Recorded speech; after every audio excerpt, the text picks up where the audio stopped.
வணக்கம். நான் பார்த்து சமைத்தேன் அன்னபூர்ணி. இன்றைக்கி லஞ்சுக்கு ரொம்ப சிம்பிளாக தான் ஏதாவது பண்ணலாம் அப்படின்னு நினச்சிட்டுருக்கேன். அதுக்காக இருக்கிற காயெல்லாம் கட் பண்ணி வச்சுட்டுருக்கேன். என்ன பண்ண போகிறேன்னு காமிக்கிறேன். கொஞ்சம் சாதம் வடித்து வச்சுருக்கேன், புளியும் கரைச்சி வச்சுட்டுருக்கேன். முதல்ல தேங்காய் எண்ணெய் 2 ஸ்பூன் நான் இதில் விட்டுருக்கேன்.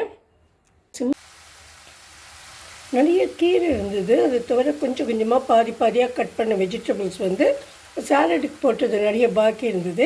எல்லாத்தையும் போட்டு நல்லா வதக்கின்னு இருக்கேன். முதல்ல ஒரு 2-3 உருளைக்கிழங்கு வேக வச்சது இருந்தது, அதையும் இது கூட போட்டிருக்கேன். தக்காளியும் போட்டிருக்கேன். எல்லாம் நல்லா சேர்ந்துன்னு வருது. இப்போது தக்காளியில் கொஞ்சம் தண்ணி விட்டுருக்கு இல்லையா, அதனால எல்லாமே அது நல்லா சேர்ந்துருக்கு. ஒரே ஒரு வெங்காயமும் போட்டிருக்கேன். இது கொஞ்சம் டைட் ஆனப்பறம் புளியை கரைச்சி விட்டுடுறேன். இதில் இங்கே ஒரு பெரிய எலுமிச்சம்பழ அளவு புளியை கரைச்சி வச்சுட்டுருக்கேன்.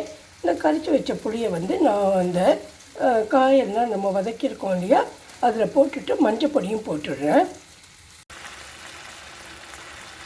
இப்போ நான் அந்த கரைச்ச புளியையும் இது கூட போட்டுட்டு கொஞ்சம் மஞ்சள் பொடியும் போட்டிருக்கேன். இது கொஞ்சம் புளி பச்சை வாசனை போகிற வரைக்கும் கொதிக்கட்டும். அதுக்கப்புறம் கொஞ்சம் நிறைய பெருங்காயத்தை இதில் போட்டுடலாம். நேற்றுக்கு சாம்பார் பண்ணும்போது கொஞ்சம் பருப்பில் நிறைய ஜலத்தை விட்டு வேக வச்சுருந்தேன், தோரம்பருப்பு. ஏன்னாக்கா இன்றைக்கி ரசம் பண்ணலான்னு. இன்றைக்கி என்னமோ ரசம் பண்ணுற மூடு இல்லை, இது மாதிரி பண்ணிடலாம் எல்லாமா 1 பாட் மீலாக அப்படின்னு சொல்லி இந்த எடுத்து வச்ச பருப்பு ஜலத்தையும் நம்ம வேக வச்சுருக்கோம் இல்லையா காய், அது கூட கொட்டினேன். இப்போ இதுக்கு உப்பு நான் போட்டு கொடுத்துட்டேன். அப்புறம் இங்கே சாம்பார் பொடி எடுத்து வச்சுருக்கேன். இந்த சாம்பார் பொடியிலையும் 2 ஸ்பூன் இதுக்கு போட்டு கொடுத்துட்றேன். இப்போ வெடித்த சாதத்தை இது கூட போட்டு நான் கலந்துட்டேன். அதுக்கப்புறம் என்கிட்ட கொஞ்சம் வறுத்த தேங்காய் இருந்தது, அந்த தேங்காயும் போட்டு கொஞ்சம் எல்லாம் ஒன்றா மிக்ஸ் ஆகட்டும்.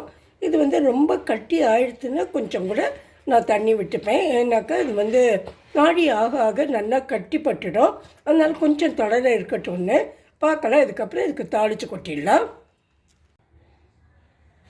இப்போ 1 ஸ்பூன் தேங்காய் எண்ணெய் விட்டுருக்கேன். எண்ணெய் நல்லா காஞ்செடுத்து இதில் 1 ஸ்பூன் கடுகு, உளுத்தம்பருப்பு, கடலைப்பருப்பு இதை வறுத்து கொட்டிடலாம். அப்புறம் பக்கத்துலேயே கருவேப்பிலை வச்சுருக்கேன், நிறைய கருவேப்பிலையும் போட்டுடலாம். இந்த கடுகு நல்லாவே பொரிஞ்செடுத்து எல்லாம் செவந்தெடுத்து இப்போ டக்குன்னு அதில் கூட்டிட்டு அதுலேயே அந்த கருவேப்பிலையும் போட்டு நல்லா நம்ம சூடு பண்ணி நம்ம அந்த கலந்து சாதம் பண்ணியிருக்கோம் இல்லையா, அதில் போட்டுடலாம். இப்போ அந்த கருவேப்பிலையும் கொஞ்சம் வதக்கிட்டு அது கூட சேர்ந்து போட்டுடலாம். இப்போ நம்ம தாளித்து எல்லாம் கொட்டிட்டோம். கடைசியாக நல்லா 1 ஸ்பூன் நெய்யை விட்டுட்டு டக்குன்னு உடனே மூடி வச்சிடலாம். அப்போ அந்த நெய்யோட வாசனை எல்லாம் உள்ளே இறங்கும். இதை கடைசியாக இறக்கிறதுக்கு முன்னாடி நல்லா ஒரு அச்சு வெல்லம், பெருசாக ஒரு அச்சு வெல்லத்தை இதில் போட்டுட்டு நல்லா இலக்கி அதுக்கப்புறமா தான் நான் தாளித்து கொட்டினேன். இப்போ நெய்யை போட்டு இதை மூடி வச்சிடுறேன். இப்போ கடாயில் 2 டேபிள் ஸ்பூன் தேங்காய் எண்ணெய் விட்டுருக்கேன். இங்கே 1/4 கிலோ சேப்பங்கிழங்கு இருக்கு இல்லையா, அதை 2 விசில் வேக வச்சுட்டு தோலெல்லாம் உரித்து வச்சு கொஞ்சம் மஞ்சப்பொடி போட்டு நேற்று நைட்டு நான் வச்சுட்டேன். இந்த ரோஸ்ட் தான் பண்ண போகிறேன். முதல்ல நான் எப்படி பண்ணுவேன்னா, இதுக்கு நான் கடுகெல்லாம் போட மாட்டேன். கொஞ்சம் கருவேப்பிலையை பொடியாக கட் பண்ணி நல்லா வதக்கிட்டு இதை போட்டுட்டு இதில் உப்பு காரம் எல்லாம் போட்டுருவேன் பெருங்காயத்தோடு. இப்போ நான் பண்ணிடுறேன்.